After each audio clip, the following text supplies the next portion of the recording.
Denny J.A., Kodari, Ade Armando, Sylvester Matunina yang selama ini menjadi buzzernya Jokowi sakit kepala. Prabowo melalui Danantara menghapus semua fasilitas kepada komisaris yang ada semua BUMN. Ya jelas yang kelimpungan dan kecewa berat adalah para komisaris utama maupun komisaris. Apalagi kalau baru bulan lalu diangkat ya, baru Juli yang lalu diangkat dan belum sempat menikmati fasilitas yang berlimpah. Mendukung dua kebijakan Prabowo yang paling keren cadas, menghapuskan bonus tahunan atau tantiem kepada para komisaris. Maksudnya agar orang-orang yang nanti ditunjuk jadi komisaris dan lain sebagainya, orang yang punya komitmen, bukan orang yang mau makan magabut, makan gaji buta. Assalamualaikum warahmatullahi wabarakatuh. Kembali lagi di channel Prayoga Muhammad. Alhamdulillahirobbilalamin. Akhirnya Pak Prabowo membuat keputusan yang keren banget guys. Setelah kemarin memberikan abolisi kepada Tom Lembong, dan sekarang Pak Prabowo melalui Danantara akan menghapus fasilitas dari komisaris. Kalian tahu nggak? Selama ini kan banyak orang yang ngomong kalau ada buzzer ataupun apalah itu yang ngotot banget membela Pak Jokowi, pasti komentarnya banyak yang mengatakan Bismillah komisaris, komisaris, komisaris, dan komisaris. Karena apa? Ternyata menjadi komisaris itu banyak sekali uang yang mereka dapatkan. Dari mulai gaji, fasilitas, dan lain sebagainya. Dan itu dijelaskan oleh Bung Refli Harun sampai miliaran. Bahkan Bung Hersu Beno Arif juga mengatakan ya, miliaran dapatnya. Coba bayangin, 1 bulan guys. Makanya kalau jadi komisaris 1 periode aja udah kaya raya kan.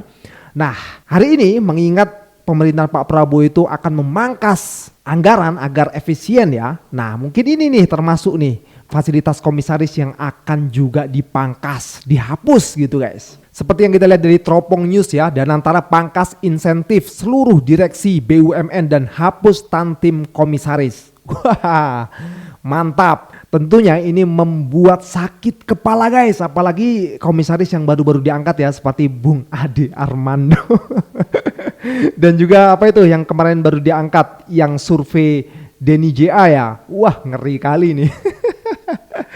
Gimana itu surveyor kok jadi komisaris? Penataan ini merupakan pembenahan penyeluruh terhadap cara negara memberi insentif. Dengan kebijakan ini kami ingin memastikan bahwa setiap penghargaan terutama di jajaran Dewan Komisaris sejalan dengan kontribusi dan dampak nyatanya terhadap tata kelola BUMN terkait. Mantep ini.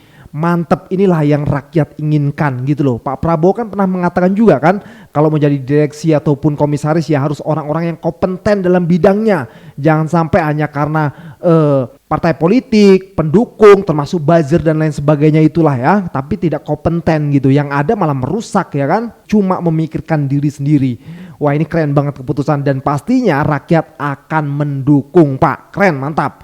Dan tentunya ini membuat sakit kepala. Kita lihat ke videonya. Semua direksi dievaluasi kinerjanya dan wataknya, akhlaknya, dan prestasinya. Kalau dia tidak berprestasi, kalau dia malas-malesan, kalau dia lakukan praktek-praktek yang nggak benar, menyalahgunakan wewenang, menyalahgunakan fasilitas, saya minta diganti. Yang baik dari bawah, dari dalam, kalau bisa dipromosikan. Kalau tidak cari ahli yang baik, tapi tidak boleh yang tidak profesional. Ya saya bilang jangan memilih atas dasar suku, agama, ras, latar belakang, atau atas dasar partai politik. Tidak, ini harus anak-anak Indonesia yang bekerja sebesar-besarnya untuk rakyat Indonesia. Aku bahagia kali hari ini. Aku mensyukuri Danantara menghapus semua fasilitas komisaris utama, komisaris kepada semua ada yang di BUMN. Denny J.A., Kodari, Ade Armando, Sylvester Matunina yang selama ini menjadi buzzernya Jokowi sakit kepala. Tidak seperti yang diharapkan dan dihayalkan. Prabowo melalui Danantara menghapus semua fasilitas kepada direktur, komisaris utama, komisaris yang ada semua BUMN. Keuntungan BUMN lebih diutamakan, uang BUMN untuk kepentingan rakyat. Saya mensyukuri ya Allah, semoga Prabowo terus melakukan terobosan-terobosan, lebih mementingkan keuangan negara, baik yang dari BUMN, baik yang dari pajak, hanya kepentingan rakyat yang diutamakan, bukan memperkaya para komisaris utama, para komisaris yang hanya memikirkan dirinya. Semoga Pak Prabowo sehat selalu. Kami mendoakan rakyat mendukung terus kepada Anda, karena Anda rasa kepedulian terhadap negara lebih diutamakan. Assalamualaikum. Sakit kepala guys. Sudah dipastikan ya, banyak yang sakit kepala ini. Ayo teman-teman semua, kita sebagai rakyat patut mensyukuri. Mudah-mudahan kedepannya nanti Pak Prabowo juga akan mengambil keputusan-keputusan ataupun kebijakan yang tentunya pro dengan rakyat. Ini termasuk pro dengan rakyat guys. Bagaimana nantinya uang ya kan bisa untuk rakyat sebanyak-banyaknya kan gitu. Fasilitas rakyat dong tentunya ya kan. Nah nanti Pak Prabowo juga akan membuat orang-orang yang ada di BUMN gitu, orang-orang yang memang kompeten gitu loh, orang-orang yang memang tahu dan paham dengan bidangnya. Jadi apa? Jadi efeknya nanti besar untuk negara. Kan mantap ini. Kita lanjut. Kepala staf kepresidenan di situ.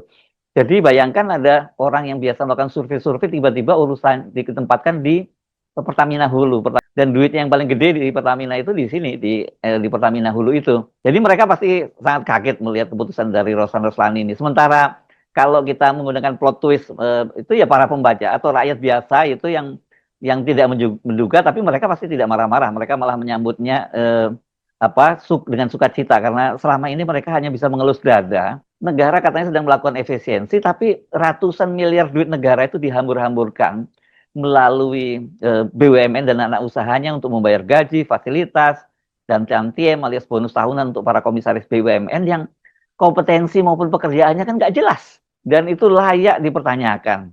Nah tiba-tiba ketika Rosan Roslani itu menerbitkan SK menghapus semua fasilitas melimpah para komisaris itu, ya publik ini menyambutnya dengan sukacita. Ini semacam hadiah kedua yang beruntun dari pemerintahan Prabowo setelah sebelumnya memberikan abolisi dan amnesti kepada Thomas Lembong dan Hasto. Sebaliknya jelas yang kelimpungan dan kecewa berat adalah para komisaris utama maupun komisaris, apalagi kalau baru bulan lalu diangkat ya, baru Juli yang lalu diangkat dan belum sempat menikmati fasilitas yang berlimpah. Gaji mungkin sudah ya 1 bulan, tapi fasilitas saya kira belum ya sekarang ini ya, kan itu kalau untuk fasilitas-fasilitas yang lain, kendaraan dan sebagainya itu kan pasti ada proses pengadaannya dulu. Jadi masih belum lah itu ya. Apalagi tantiem ini kan biasanya dibayar pada akhir tahun, dihitung berdasarkan dari laba perusahaan. Tapi memang jumlahnya nggak kira-kira gedenya itu. Makanya kalau kemudian dikonversi atau dibentuk dalam bulanan itu mereka benar-benar itu basah kuyup ya, karena sampai miliaran.